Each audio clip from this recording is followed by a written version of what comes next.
Unang araw at unang biyahe bilang isang angkas biker. Sabi nila masaya daw dito. Dito mo daw madadama ang tunay na ligaya na di mo makikita sa iba. Ano kayang klaseng kaligayahan yun? Alas 6 pa nga lang ng umaga nito, unang biyahe ko mula Taguig papuntang Makati. Pagka pick up ko sa pasahero ko ay lumarga na kagad kami. At narating din naman kagad namin ang drop off. Dito binigyan niya ako ng 100 pesos na fare. Pinasukan naman kagad ako ng sunod na booking, papuntang Mandaluyong naman ito. Dito nga ay napasabi ang CS ko na, ay bakit ang sikip ng helmet mo? Sabi ko naman sa kanya, ganyan talaga sa una masikip pa. Pag tumaga, luluwag at luluwag din yan. Kasi syempre, bago pa. 'Di ba ganun naman talaga?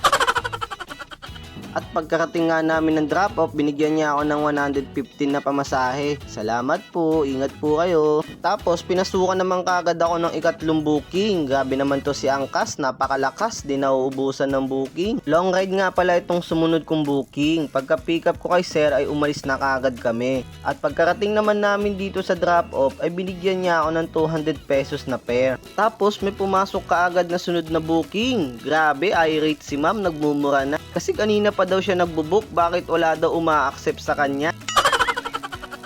Feeling ko tuloy parang sa akin pa nabuntong yung galit niya.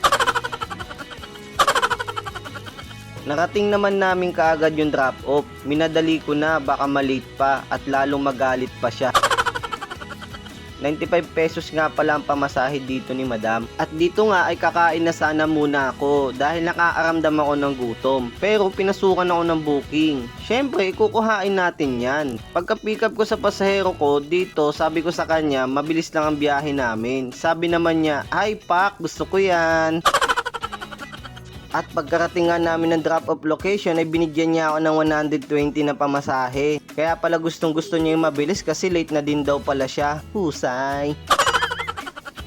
At dito nga ay sunod-sunod pa rin ang mga pumapasok sa aking booking. Syempre, accept natin yan, walang tapon dyan.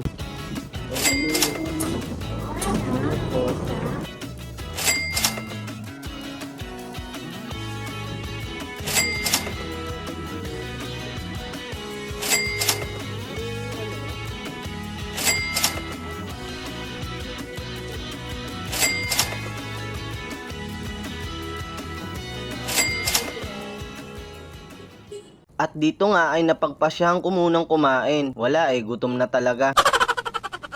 Maghahanap muna ako ng karinderya. Time check, 2:30 PM na. Pahinga muna saglit, tapos babiyahe ulit, babakbak ulit. See you sa daan mga kupsi.